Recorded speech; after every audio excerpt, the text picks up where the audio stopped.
Welcome back, everyone, to another SlabStox live show here on Monday at 6 p.m. Eastern Time. Today is a special day because we have got a live stream that is mostly generated by you, the community. As you can see in the title, it says Community Response. We've got a question we asked this morning on Instagram, and we want to talk about that question and the answers from our Instagram audience. And would love to have more thoughts thrown in today throughout the live stream as well. Another reason why it's a special day is because the Bucks play at 6:30, so pretty close after done with this live stream. Are we going to see the Bucks go up 3-1, Nate? Tough to say. Rumors that Chris might be back. I just Really? saw a tweet that said Budenholzer is not going to comment on his starting lineups from now on to the end of his career. I think that might mean that Chris might be back today or maybe later on this week for Game 5. Have you seen that there's been quite a few fines that have been going around the NBA for teams not disclosing the injury status of a player like Embiid? The Sixers got fined like $50K or something. Yeah, and was it the Sixers that got fined $50K and they just there was one team that listed him one guy as the wrong qualifications, doubtful. Yeah, I can't remember what that was, but I think it was Curry. It might have been Curry or something. Yeah, right. Also Lynx. Shout out. That was a great comment. Lynx Dubs. Y'all been my fave lately. Love tuning into these shows. Well, thank you so much for joining. It means a lot. And Donnie says game time. It is game time. And Gabriel says hello with a bunch of O's. Funny. Before moving into the meat of the show, I want to point out on our thumbnail for today, there is this card here, which is a 1952. Don't look at Nate's face. Just look at the card. 1952 Juan Soto Topps Transcendent Superfractor Rookie Auto 1/1 from the It's a remake of like the 1952 Mantle 9510 of Soto. And this card is probably one of the single best cards I've ever seen out there. And I wanted to bring up that this card sold in 2020, May 19th, 2020, so just about 2 years ago now, for $9,300. And I like for you to guess, Nate, and anyone in this chat too, what do you think the estimated value of this card is as of today? In my opinion, this is like a top 3 Juan Soto card ever. Not taking your opinion into account, I'm going to say 81,000. Wow, 81,000 from Nate. Anyone else in the chat, feel free to throw in a number. Let's get at least one more guess in there. I'm about to reveal it, so there's like a 15-second delay. So I guess, okay, 4 trillion from Gabriel. That was pretty close. But Skydiv says 279K, and Wallace says 125K. Nate would have done pretty decently on our Guess the Price giveaways we do, but card letter estimated value right now is $71,000 for that card. So Nate was pretty close. Matthew said 76,000.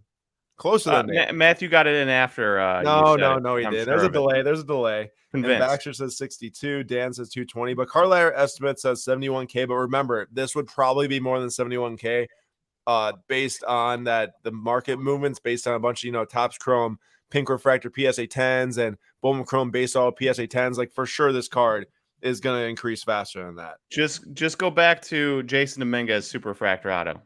440. If that can go for $400,000 when nobody was expecting it, or the Wander Franco Platinum from first edition can go for 80 or whatever something thousand when nobody's expecting that, these super rare cards will go for significantly more than what anybody's expecting. I literally put this thing up there with his, Topps Chrome Update Super /auto /2016 Bowman Chrome. Now the red autos is the best card out of that. Like, this is a king card in my opinion. Maybe people pick the platinum 1/1 from Topps Update over that, probably, but I would rather have that. It's awesome. Also, the Washington jersey just gives it if that was a modern day Brewers jersey, or something like that, it wouldn't really look retro. The Washington Nationals W and stuff gives it a really nice retro look. It does look nice. Also, shout out Brewers, second week in a row with the NL Player of the Week being a Brewer player. Willie Adames last week, Rowdy Tellez this week. How cool is that? Except that Rowdy is really killing my Castanera's back. Oh, not looking too good on the Ding Corners podcast right now. Not looking too good, but hey, he has played pretty well when he's had at bats though, or against righties especially. Just needs constant at bats. If we can get, and it doesn't even have to be on the Brewers at this point. You want to trade him away and get him constant at bats on like a rebuilding Pirates team or something? Do it. Yeah, unlock him. Let's unlock Keston Hiura. It's time. All right, moving on to our PWCC weekly auction number 16 recap. We do have early votes in, by the way. I said last week that we'd have early votes in this week, and I stuck to it. The first little debate here. How about some Snoop Dogg and Mark Cuban action? That's a Snoop Dogg 2013 Panini HRX PSA 9. I have to imagine it's the first Panini produced Snoop Dogg card. What And then is Mark Cuban, HRX? HRX, that was like the I think that was like the video player that would come in like for basketball, like right when Blake Griffin like debuted. It was like some sort of, yeah, I don't know how to explain it. It's like a video player in a car. It's kind of like an NFT before an NFT. So physical NFT, I should say. But yeah, so the Snoop Dogg HRX PSA 9, Cuban Auto PSA 9 from Orange Leaf Metal 3. Early voting says 57% for Cubans, the better buy, to 42% for Snoop Dogg. I gotta say, it's hard to pass up on an out of 3 auto versus like a random base card. Pick who you like, Snoop Dogg or Mark Cuban, but I'd rather have the Mark Cuban for sure. Also, I'm just a Shark Tank fan and NBA fan, which makes that a pretty easy pick. But Skydiv says you gotta buy Snoop over the Cuban. So there's obviously contrasting opinions here. And what's up, Joshua? How we doing? And then on the right side here, this one is kind of interesting. It's a Kareem Abdul-Jabbar on-card auto and Jerry West on-card auto got outsold by a 2020 Prism Anthony Edwards Blue Album 199 PSA 9 by like $60. And the blue PSA 9 of Anthony Edwards was like $15.50 before they got eliminated from the playoffs. So a slight drop off there. But Nate, we had this discussion last week with the Tua versus the quad autograph of the quarterbacks. Clearly, none of those quarterbacks are probably, or Tua is not going to outperform any of those quarterbacks in their career. No. Maybe he has a couple better years, like statistically, than Eli Manning, but probably doesn't win 2 Super Bowls. In this case, Anthony Edwards, I would find it hard to believe he might be held in higher regard than either of these two players when his career is over. Although, I guess never say never with Jerry West at least. But is it still just the whole collector versus investor thing? Because it obviously doesn't make sense that Anthony Edwards, Prism card outsell this type of card. Well, I mean, we're talking Prism Blue here. I should say it doesn't make sense based on just career pedigree. That's what I should say. It does make sense when you start to think about why people buy cards to sell later.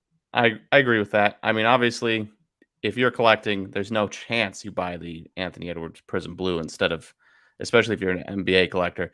But people are crazy about the Prism Blues, just like they're crazy about the golds. You see it all the time where the blue outsells something significantly better. Because like a purple ice out 125 or something, it probably outsell type of deal. And also Joshua Simon says you can see why someone prefer Ant over the Abdul-Jabbar and West. And also remember, like, there is a lot to be said for who's on the TV right now, who's in the playoffs, who's dunking on other people.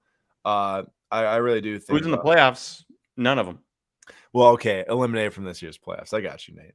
Well, he would still be in the playoffs if he had a better running mate than Karl-Anthony Towns. Or just a better coach, too.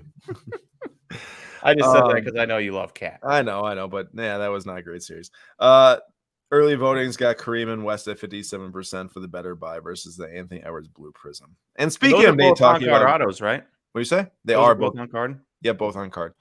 Speaking of Nate bringing up gold versus anything else, this comparison is just ridiculous in my mind. The PSA 10 gold numbered out of 199, which is 8 times as many copies as the Red Dot 25 BGS 9. It sold for nearly $300 more. Wow.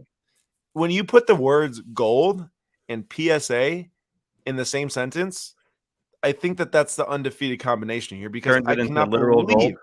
What? It turns it into literal gold. Yeah, and especially given that this one's numbered out of 199. Bro, it's not even out of 50. You know how like sometimes it's like, oh, out of 10 versus out of 50? This is literally out of 199. I got to say, I want to give Topps major props because 199 here in 2008, you get the random 2005, 2006 Topps Chrome Golds for NBA numbered to 99. Nowadays, it's out of 50, and it's stayed out of 50 for a very long time. So they were all over the place back then, literally all over the place.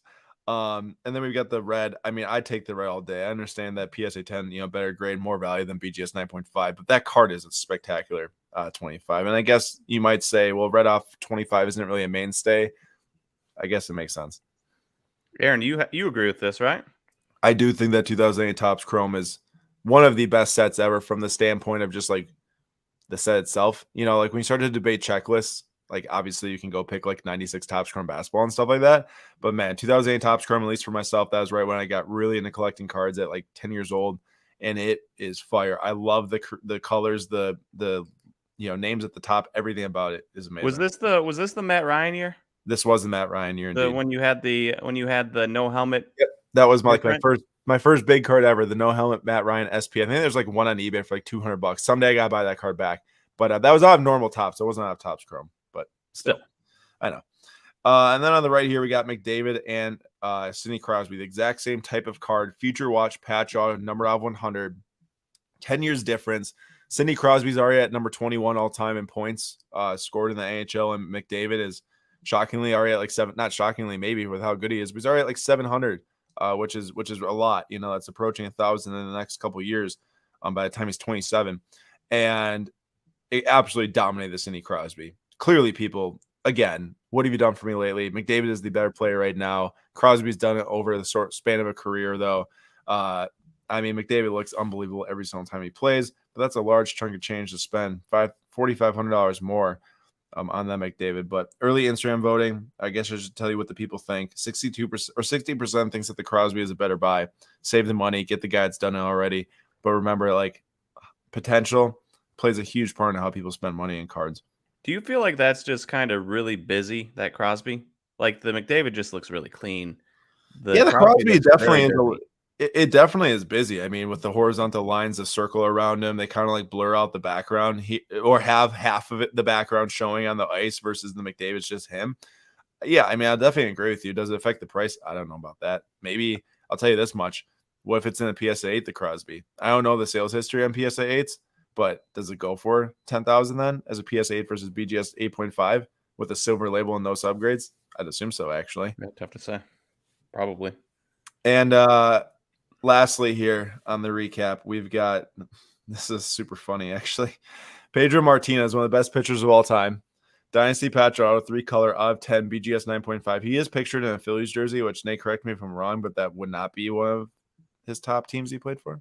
Red Sox. Well, it's obviously going to be the Red Sox. Yeah, so I would say Red day, Sox, but what's right behind that? I wouldn't even know it, honestly. That's we're talking around the area. I mean, I would have been like 10 when he was nearing the end of his career. I think he played for Philly 1 or 2 years near the end. So Got you. It's not going to be anywhere close. I see. But Jason Dominguez, PSA 10, sold for $264, outsold the Pedro Martinez to $252. That Dominguez has dropped 42% in the last 3 months. He does not have a 700 OPS this year in A-ball. I understand, how we're talking about this, for the future type of deal, but if for the future means that your player might not even get regular MLB at bats, who knows with Dominguez? It might not happen. Jason Dominguez might not even get out of single A at this rate. Exactly. Give me the Pedro Martinez just from the sheer fact that I know that card's going to be worth like $250 a year from now, at least, I'd assume. Little update. A 653 OPS now. I know we looked it up yesterday. I don't remember what it was, but a 653 OPS as opposed to 744 last year. Which is same level. Which is horrifying considering people were hoping to improve from last year, right? Yeah, if you're repeating a level, you're expecting to do better, not worse. And Matthew Johnson asks, is it time to get rid of my Jason Dominguez? I have the Sapphire card. I guess it just depends on what you bought it for and if you're willing to hold to see if he turns it around. But if you think you have a better play elsewhere, Nate, do you sell? I mean, it really does depend on how much you got it for. There's still talent there. You don't sign a dude for $5 million unless there's talent. Who knows when he gets to it? Some guys develop slower than others. It could be when he's 22, Right. So it's tough to say. 66% of the votes took the Martinez on our story poll on Instagram. And Gabriel and Skydiv pointed out expos as well for Pedro Martinez. Before moving on to the main segment of the stream, I want to bring up, there's 2 comments here. Thoughts on F1 in Miami. Very fun to watch. Exciting race once Gasly and Norris decided to just explode Norris's car. I'm not blaming Gasly. You can if you want. But it was interesting. It was like a little boring, through the middle part of the race. There's not much changing at all, and then that safety car shook up the entire order with the pit stops and everything. But all in all, I think a fun race with some differences in the end, and George Russell a great, I guess, lucky/great race. And then as for this next thing, Holland to Man City, think this increases value? Yes, major news in the soccer football world. Holland confirmed going to Manchester City, confirmed by Fabrizio himself. Holland's market suffered a lot over the last 6 months to a year. Super, super high prospect. Norway doesn't make the World Cup. He is injured for most of the season. They're not playing in the Champions League quarterfinals or anything like that. And it really did hurt his values of cards. On top of the rising PSA populations, because PSA is shut down right when those cards released. People have paid a lot to grade them early, sold them for a lot. More people grade later on. Prices go down. At this point, I do think it does help out his price a ton. I mean, that's really one of the biggest things that people are buying Holland for is his move to the Premier League, one, the toughest league in the world, where if he puts up major stats and puts his name at the top of the record books in the Premier League and actually helps Man City win a Champions League title and also multiple Premier Leagues, like this could turn out extremely well. Or if he gets injured and stuff, it could not. So it's not a surefire thing, but definitely the potential's there. Potential is there. And Matthew, I agree with where the podium was in Miami. They had to take the police escort with Max Verstappen to the podium, and it's felt so disconnected from where anyone was, and everything is in like the empty Hard Rock Stadium or right outside of it. And also, yes, Michael Holland's agent did just die. And also, Nate, do you hear Adrian Payne died today? I did. R.I.P. Man, that's terrible. Man, do you remember when he was in the college dunk contest and stuff with that little girl? Well, I remember when he was at Michigan State, but I don't remember the college dunk contest, but Okay. He got shot. Yeah, I know. I don't know the full details, obviously, or anything, but just super sad to see for that to happen to anyone. And man, tough. Yeah. All right. Real quick. Josh brings up a point. Not everyone is Juan Soto. He's 19 years old. I'd hold at least 2 more years. Talking about Jason Dominguez, and I love Juan Soto, but pretty sure he's destroyed people's thinking in baseball. Because like if you're a young guy and if you're not the next Juan Soto instantaneously, if you get called up to the majors, or if you're a young guy, 18, 19, and you're not killing single A, people are disappointed because I think the gold standard is now, what did Juan Soto do at 19? Everyone else has to do that. And guys just develop differently. I mean, you look at Randy Johnson, he was atrocious for many, many years. And I don't think had his first good year, maybe at the age of like 26. Wow. So. Yeah, that's a good point. I'm not like super, in the weeds, obviously, of baseball at this moment, but I shouldn't be one to call one way or another on what someone does with Dominguez. I don't think I did, but I'm just saying, might be worth holding if you want to. And you can put that theory with every single sport. Look at Chris Middleton early in his career. Would you have thought he would be Chris Middleton of today? No. Yeah, exactly. So. And even before Yelich's injury, his back-to-back amazing years, that. I mean, I know he was good, but of that time. All right. Well, I do follow the Brewers, Joshua. I just don't have the bandwidth to follow all the different minor leagues and major leagues anymore, but I do follow the Brewers at least decently closely. Next up, the main part of the live stream, the community response to our question this morning on Instagram, which was, how are you currently feeling about the sports car market for the rest of 2022? Obviously, collecting is going to go on past 2022, but we just asked for now because you could go down the rabbit hole 5 years, 10 years, whatever. Before you go on, yep. I would just want you to finish your thoughts. But before you go on, I have a question to ask the chat to see what they predict everyone else predicted. Okay. My finishing thought was going to say, I feel like that right now in April, no, not April, May. I forgot, sorry, May 9th. An interesting point in the market to where, we've got some different sports that are in the playoffs, winding down. Football is kind of really quiet right now. Baseball is going to be in the heat of the summer. But for a bit of time here, and soccer's wrapping up too until the World Cup, there's going to be like a moment of time where there's not too much exciting stuff going on. Obviously, F1 for those F1 fans out there will be huge. So it's kind of a decision point right now. Like, do you hold your cards you have right now? Do you buy more cards in anticipation of the football season coming up, the next basketball season coming up, whatever it is? That's kind of like where we're getting at here. And now I'll let Nate take it away. Yeah, I was just wondering, because I put in all these comments and I chose what I thought was some of the best. And I just kind of want to have people guess on if they think it's going to be mostly negative, mostly positive, because there was a wide range of comments in here. But it did trend one direction or the other, and I am curious as to what you guys think, because you know, I want to know if the people in the YouTube are the same on the Instagram, on if they're positive about the card market or negative about the card market, before we actually jump into this stuff.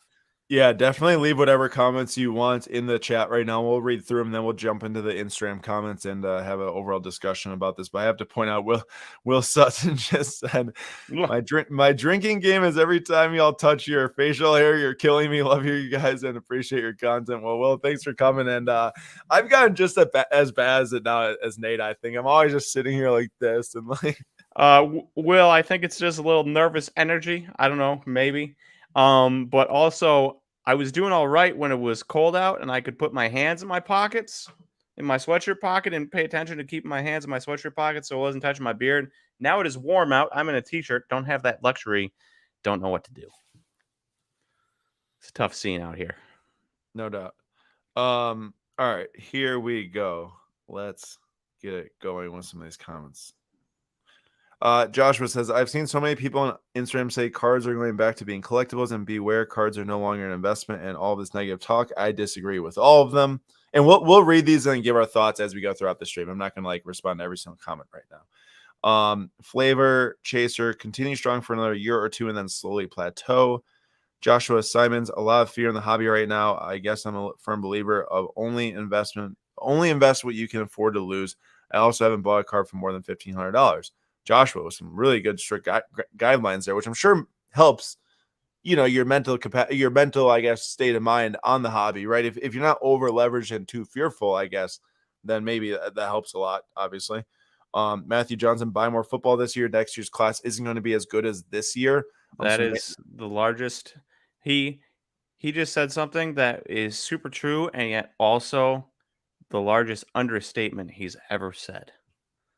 Because just saying next year's class isn't going to be as good as this year's really undersells how terrible next year's class is going to be from a football card perspective. Yes, from football cards perspective, keep in mind we don't know. I mean, we know some of what the class is defensive line wise and wide receiver wise, but I'm sure that there'll be some stars coming out.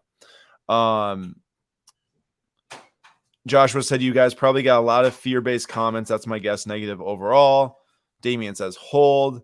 Mike says, I think it'll continue to go down slowly, but just always certain big name players will still rise, like a John Morant.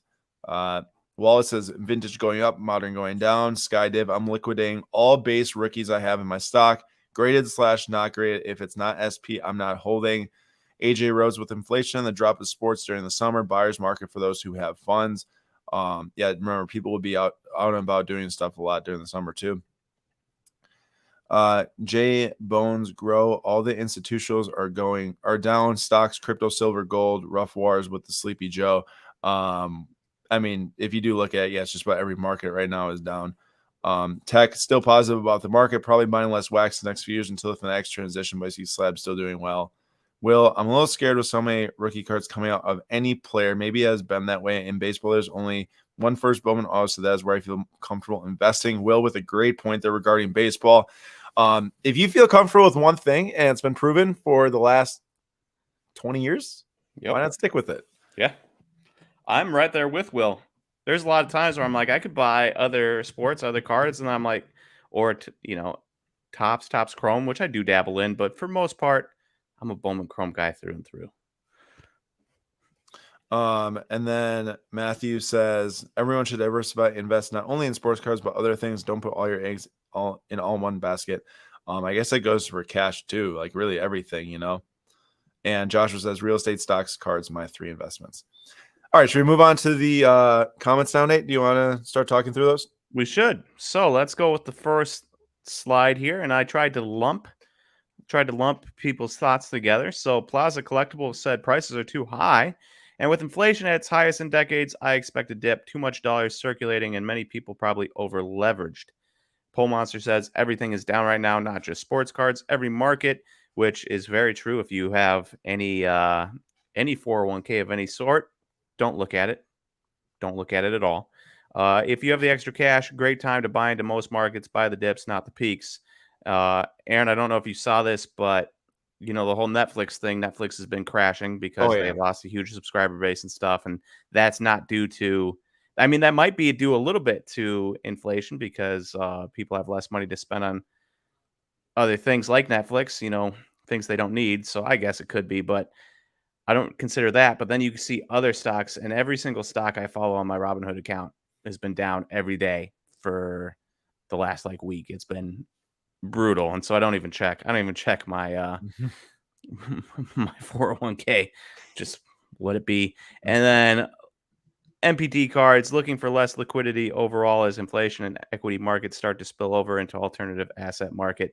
And what I would say here is that obviously has always been kind of my fear, and I think you know this because we talk about this, is that maybe not for the high-end guys and not the high-end players. They're not going to care. They're just still going to buy their exquisite LeBrons and their Prism Golds and their Tom Brady's and stuff. They're not going to be bothered by it. But for those of us that maybe have $100 to spend a month, $200 to spend a month, maybe $200 to spend in a year, and all of a sudden that money's disappearing to gas or food or anything like that. If you get, 20,000 people like that in the market times $100 a month, that's a huge chunk of dollars that's just disappeared. Mm-hmm. So that's always been kind of my fear, is that it wouldn't be the high end cards, but you're going to get low end cards, and not just low end, specifically low end base, but second year color, third year color, stuff like that. That people, Fernando Tatis Topps Chrome Pink from second year. Yeah, and you're talking basically expendable cards, ones that people look at and say, I don't need to keep that because no matter if it's 3 months from now, a year from now, 2 years from now, I can find that same card, is Yep. what it sounds like to me, regardless of athlete in some sense. There's Yeah. definitely no athlete is necessarily safe to that expendability of a card. Correct. Which is why you've seen certain for the last 2 years, everyone could say buy MJ, Tom Brady, and Kobe and LeBron, and there's been plenty of cards of those athletes that went down from whatever the peaks they hit and everything. And Skydiv, exactly, Nate's spot on. Look at Nate slinging out some good info. Are we on to the next slide? Yeah, I think so. I think everyone understands the fear mongering that just happened right there. So Start off low and build higher. It sounds that's right? what I'm trying to do. Okay. But then we shift over, and so what we were just talking about, the expendable cards. Well, Paisan sports cards and Woo Slabs, same thoughts here. Decent, focusing on quality over quantity. Base going down by the day, but low pop. High end seems to be doing just fine. Shifting focus, and Woo Slabs shifting focus to quality over quantity, not getting too attached and always taking a profit. And I like that. I especially like the always taking a profit because, even if you base cards, stuff like that, I would just sell out of that stuff if you have it, just to sell it, because you're just, you don't care. Why should you care? Why should I care about a Fernando Tatis Topps Chrome base PSA 10? You can find them all over the place. So yeah, sell those. Shift that money over. If you can sell two, and I'll bring this up in a slide. If you can sell two of one card and get one nicer card of that guy, easily done. I'll point out that if you physically yourself care about a 2019 Topps Chrome Tatis base PSA 10 because you like that was his staple card, and still kind of is the staple image and everything, it's just not the most expensive one, then you don't have to sell it, obviously, if you just want one in your collection. But if it's kind of the point of I can get one whenever I want, which is how Nate and I look at it, I'm sure a lot of people do look at it the same way, then I think that's what Nate's talking about. Yeah. And just really pointing to the not getting too attached and always taking a profit. I had this with my brother Josh. He bought some Fernando Tatises. He could have made, I think it was $50 to $75 a card. I told him to sell. He's like, no, I thought you told me it was going to go higher. I was like, I did think it was going to go higher, but it hasn't. But you can still make money. He did not. Now he's negative $150 a card. And it just goes to show you, and not to throw him under the bus, he's not a card guy, right? And there's going to be people like that. But if you are a card guy and you're true to the market, you can always take Card that guy money, or girl. or girl. Sorry to the girls out there. You can always take that money and make more money, and it's okay. It's okay if you spend $300 to sell it for $375, as long as obviously taxes and other stuff isn't taking out a larger dip than what you paid for it. Speaking of, Nate, I don't know if you got the email from eBay today. Do you see they're trying to get people to all sign a petition to protest the Congress's $600 limit? I like it. Yeah, they sent out an email today. It's like something I didn't really expect to see, but I liked seeing it. I never thought I'd shout out eBay, but hey, they did something right for the first time in their lives. That has nothing to do with how their platform works. This has to do with what someone else told them. No, you know what's happening is that they're furthering a cause, but their own demise is still coming. Yeah, it's inevitable at this point. And then next slide. And this was just to drive home a point. You could sell 2 of these Fernando Tatis Topps Chrome rookie PSA 10s, and this is not a rookie auto, but it is an on-card auto, 2020 Topps Finest Tatis PSA 10 auto. And if it's me, and I'm sitting here right now, and I still want Tatis, this is what the type of stuff I'm doing. If I only have 2 Topps Chrome PSA 10s, I'd rather turn those into an auto PSA 10, even if it's not a rookie, of Tatis, and hold that long term than the Topps Chrome base. I like it. I like it. And if you are in the whole buy the dip category right now, that particular card that sold would have been an excellent purchase right now, as that thing I think is like 50% cheaper or something around there, $200 cheaper than what it sold for in July of last year. Of course, he started the year injured. He's still out, right, Nate? Yeah. It kind of stinks. All right. Next up. All right. Reading? Sorry, I was reading the comments. Oh, I was reading Skydives. They're not doing it to help you out. They just don't want to do the paperwork, basically. Well, they don't want to do the paperwork, and also they want to keep more money in their platform. And also, there's going to be people like me that are just avoiding selling on eBay completely because they don't want to go over $600. That's what I just said, but I agree. You just said it more clearly. Oh, yeah. Well, I said that they don't want to lose money off their platform, so that is just a different way to say it. I just thought you were like, oh, it's taking taxes out, so people aren't reinvesting. Either way, I think both. I think both actually count. I like it. The next one, we're going a little bit more positive here. The Cardboard Collective, or the Cardboard Collaborative, feeling good, have a direction sorted out, and just executing where I can.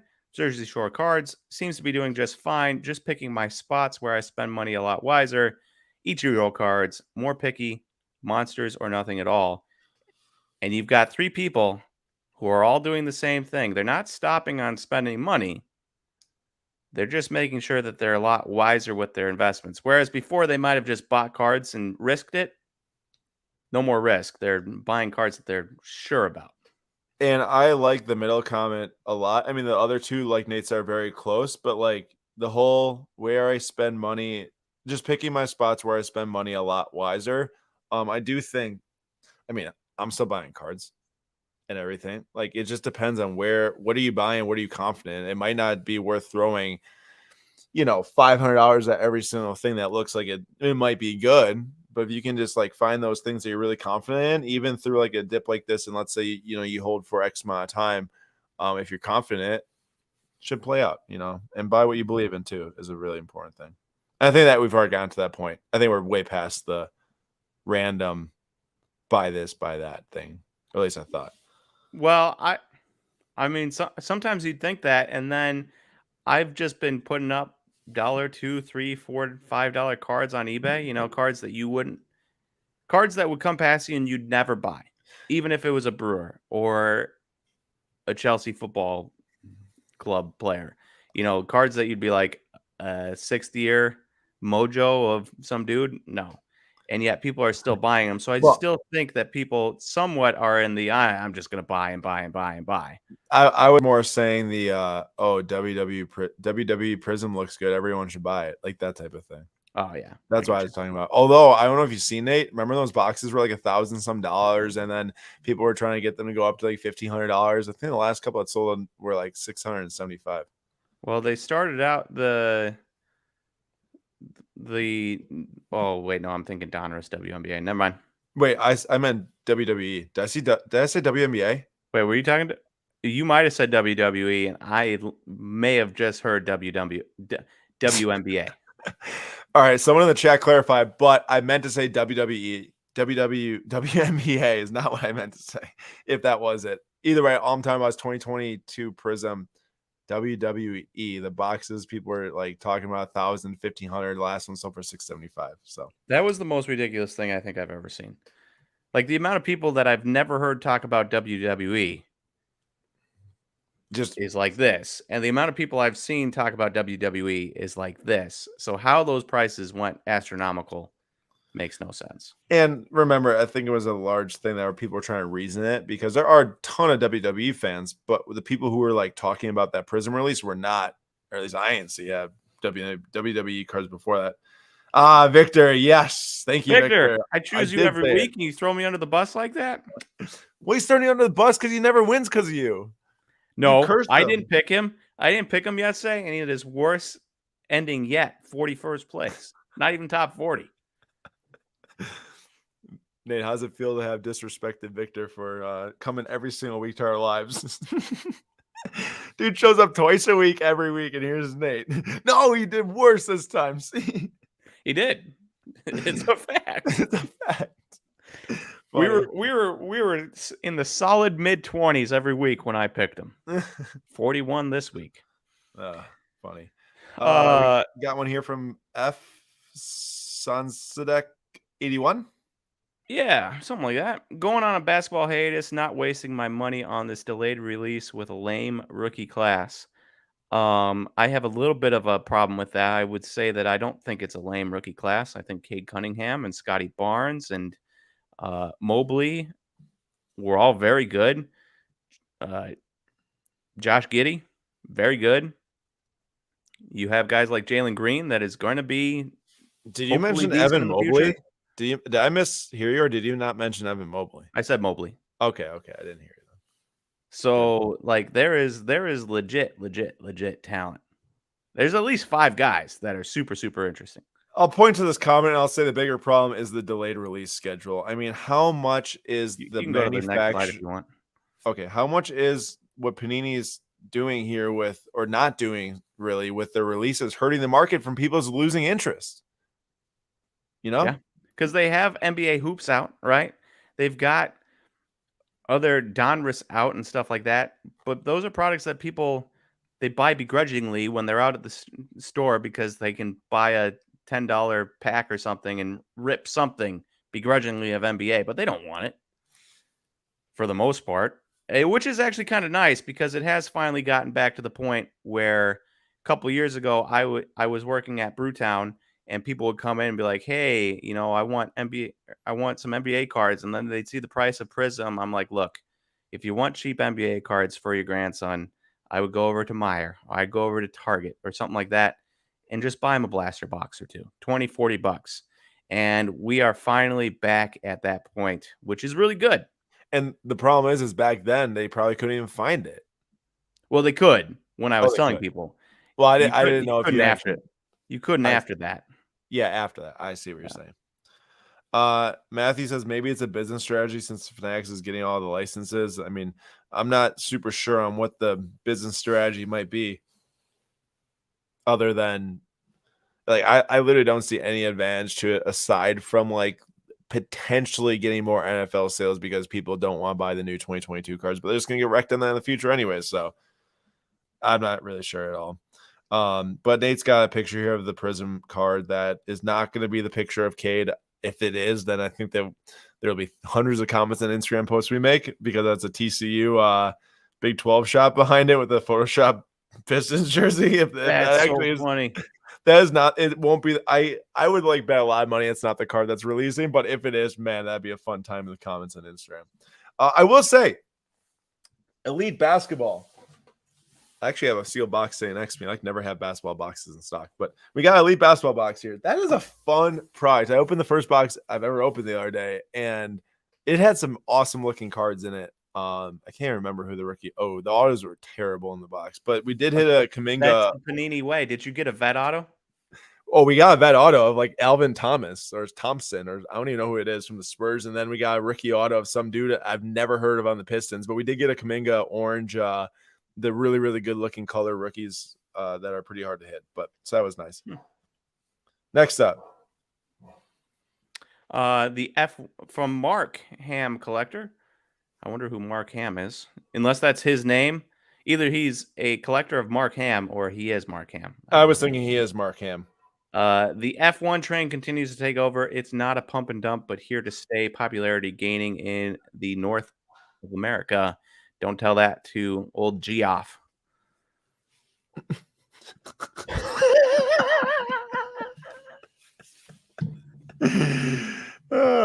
Man, yeah, I'm a fan. Obviously a huge fan of F1. Had the privilege to pull two. Hey, Nate, this is my new LeBron. This is my new LeBron gold. Those are so nice. Yeah, I'm Lando never Norris. going to hear the end of this.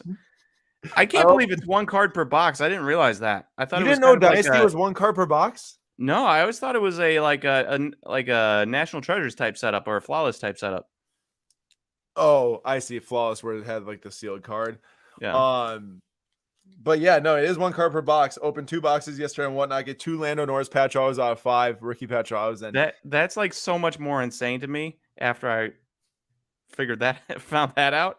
Dude, yes, like literally I could have opened those 2 boxes and we would have had his names like Franz Toast the AlphaTauri like principal guy that builds the car and stuff, or we could have hit literally anyone worse than that, and that's a top 5 card to hit 2 of them out of 5. But yeah, as for F1, another opportunity in marketplaces is really when there is something that's like so low produced and so underbought, I'd say, to start, and then a lot of popularity comes, and not fake popularity but real popularity. Some of the Miami popularity with like the celebrities there, probably fake popularity, but in terms of actual, it's like the Kentucky Derby. Yeah, I'm not, let me say this.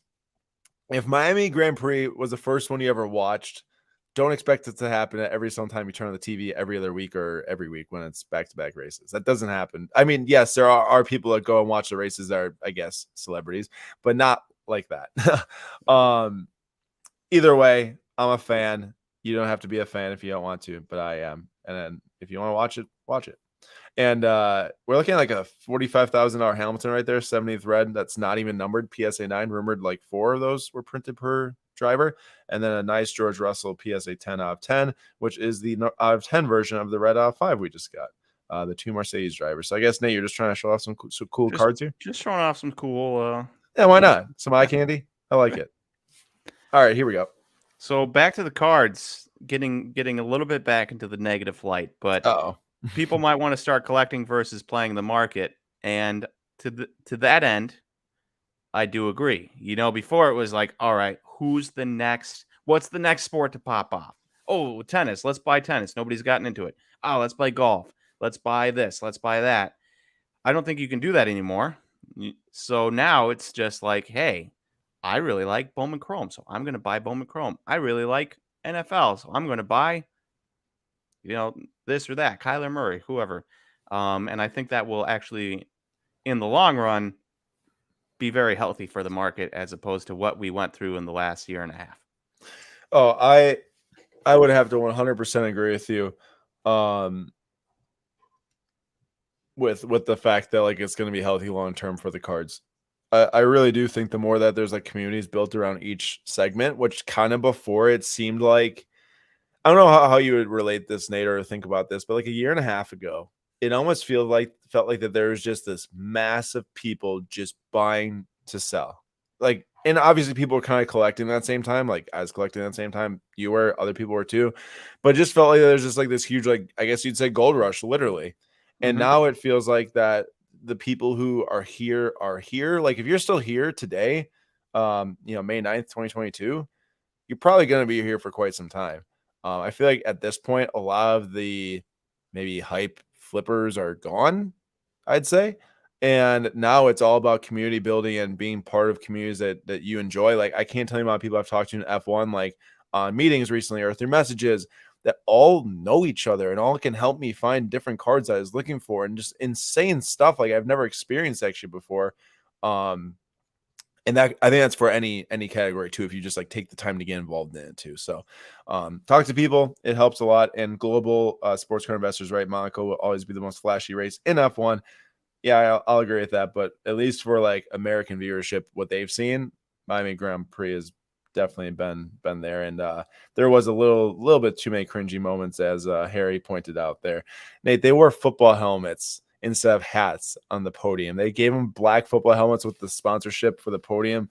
It looked so weird. They like took them off right away because they're freaking burning after this race, man. They're like in that cockpit like 100 degrees, and they're just Ooh. on fire. And then they make them put these football helmets on after for show. I've always said the one place that screams football is Miami, Florida. Right. I've always said that. Always said it. The Miami Dolphins, face of the NFL. Miami Hurricanes a while ago, sure, but nowadays, not so much. Next one here. So Tucker, feeling excellent. Vintage ain't going anywhere, and Zion about to take off too. Now, let me tell you, there was a lot of replies to this one because of the Zion about to take off comment. So we're not going to cover that one. But vintage ain't going anywhere. I do agree with that.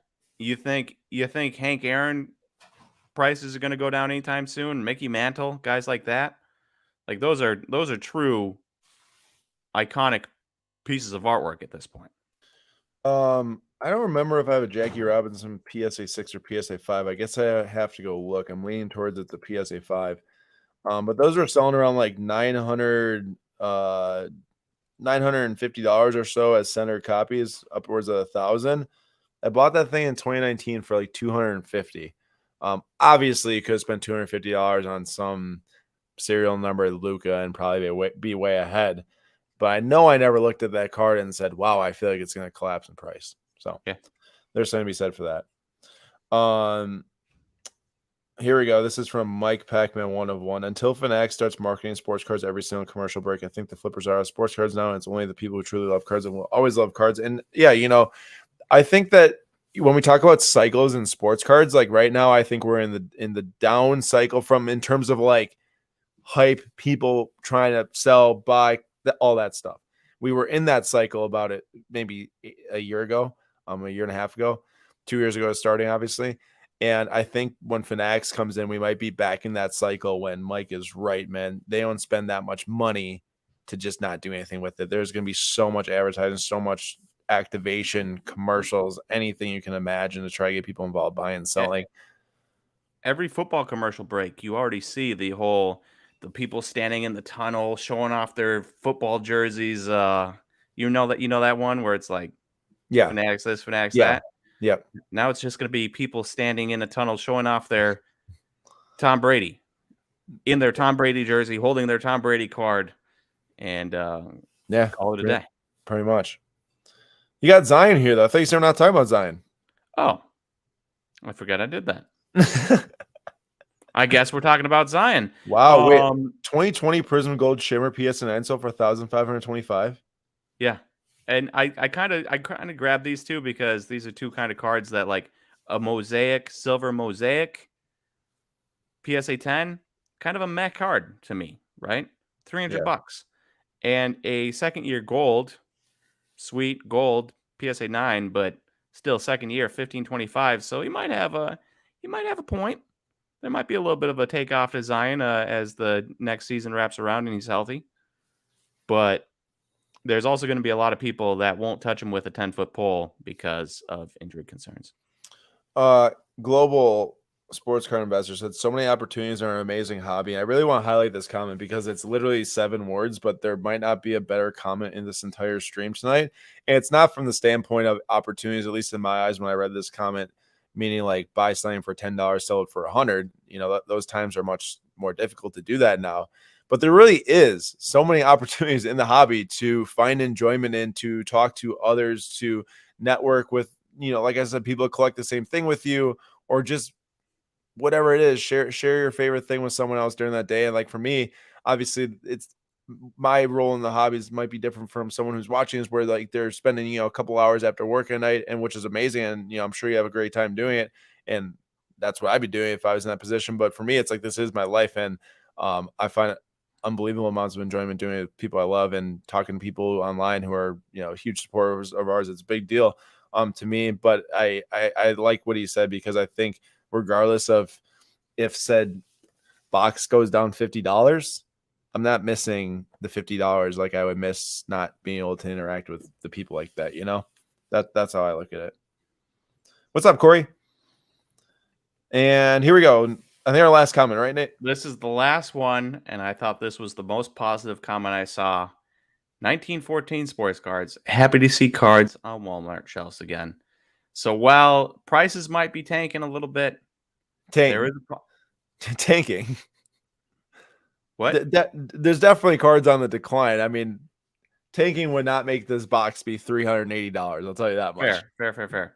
There might be cards on the decline. We'll change up my wording a little bit. But that does mean that there are actually cards at Walmarts and Targets for not only you to enjoy and kids to enjoy, or not only you, but kids to enjoy. So like a kid walks into Walmart, he can find Top Series 1. You walk into Walmart and you want a cheap rip and you don't want to spend $200 on a hobby box, you can also find Top Series 1. Now, will you be able to find Prism? I don't know. That probably still sells out when it hits Walmart shelves, just like you can't really find Bowman blasters. But there's other stuff that you can find, and Walmart shelves are full, and it's just kind of nice to see, because every once in a while you go into a Walmart, you Target for something else, and you can get tempted into a $10 hanger box. Ain't that the truth? Mike Pac-Man 101, watching you guys after a long day of work, and Luca, and getting to meet Kentucky Jim. I'm not sure if that's Jimmy from Kentucky Roadshow or not, but has made this amazing for you. I'm glad that we can play some small part in what makes your days enjoyable. It's really fun to see, or nice to see. Thank you for that. Sin City Cards, now is the time to buy. But what I'm focusing on is collecting what I love to collect: Marvel, Star Wars, and vintage baseball. The biggest thing that Nate's said before, and I've said before too, at the end of the day, and people like to say this, if it goes to zero, but in legitimate sense, if someone isn't there to buy that card, would you be happy having the card? And I think if you say yes, then that's worthwhile for sure. And I look at my cards, over in the other room, and there's a lot of cards there, but I'm happy with a large majority of them if I can't sell them ever again throughout the rest of my life. And I'd be happy carrying them with me, knowing that, yes, maybe I'll have to scrap and make some more dollars in my life than what I've had the fortunate ability to collect so far. But I love them, so that's what Aaron, when we were in Las Vegas, I bought a Keston Hira Black for $100. Keston Hira is now in the minor leagues. Do you think I regret buying that card? Heck no. Dude, that's one of the best parallels you can get of a player. Not at all. Have zero regrets. He may never play for the Brewers again. I wouldn't regret it, because it reminds me of a time and a place in Las Vegas on a work trip. We had a great time. Keston Hira was showing a little bit of promise again, and it kind of will always bring me back to that moment. And I will never regret buying that card. That happens to me with like all my cards in my collection. How music does that for probably like mostly every single person.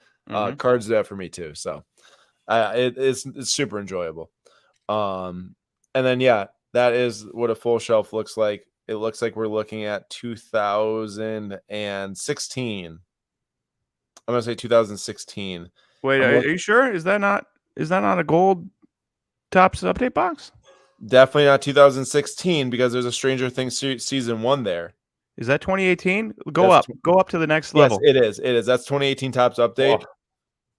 That is 2018 Stranger Things season 1 blasters.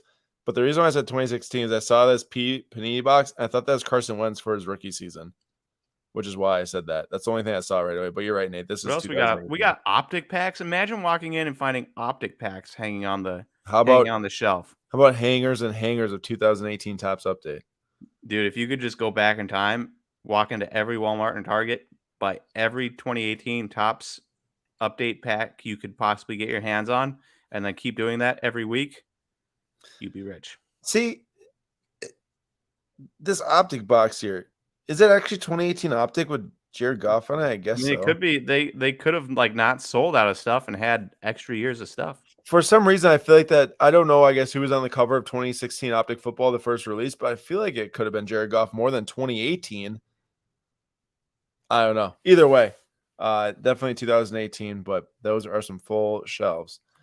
And if you are looking to get some packs and hopefully at some affordable prices, I know product isn't the most affordable in the world, depending on what it is. But for those of you who do want to find some Bowman packs that Nate's going to be doing tomorrow, the new 2022 Topps Bowman, or not, well, yeah, Topps, I guess, but Bowman Jumbo. Nate will 3 have autos per box. $3 per box. Nate will have tons of prospect breakdowns for you all to listen to. That is going to be on Tuesday on Whatnot at 5 p.m. Eastern time on our SlabStox account. There's a link in the description to sign up for an account if you have not already. You get $10 in free credit. On Wednesday, though, you don't have to spend any money on Wednesday if you don't want to, because on Wednesday, we are giving away an entire 2021 Panini One football box. Hopefully, this is like the Dynasty, and we get one card out of here, and it's a massive QB. That'd be cool.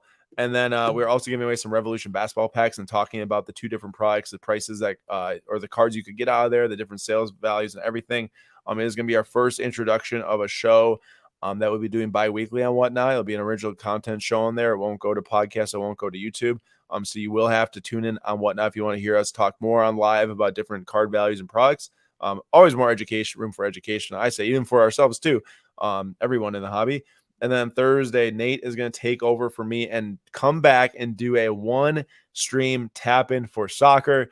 He'll be doing Topps Finest Soccer, some Topps Stadium Club, I believe, too, because I will be in the air going to England for the FA Cup final. And if we lose, I will for sure be on the ban list from London. So hopefully we don't lose. But that's what's going on. Whatnot this week. What's up? Aaron, you could be coming back from London, 4th place in the Premier League. Have you thought about this?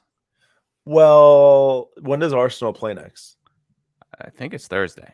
Okay, so we play Wednesday. So I guess technically I might be in. No, I mean, I mean, I could to London. Listen, but also I could be going to, and I also could be coming back because we don't play this weekend. I don't think, especially with the FA Cup. There's nobody playing Sunday or anything. But yeah, pretty excited for that. And that is all we got for today's live stream. Right at 5:59 p.m. Central Time. Go Bucks. Go Bucks indeed. Joshua, cheer him on hard for us. We better go up 3-1. My prediction going into the series was split on the road in the first two. So 1-1. Come back home, win 2, 3-1. Lose in game 5 and win game 6 at home. I would not mind us winning tonight and game 5. So we close this series in 5 games. Otherwise, I'll have to stay up until like 4 a.m. to watch the game on Friday in London, which I don't really want to do. But I will, maybe, if I have to.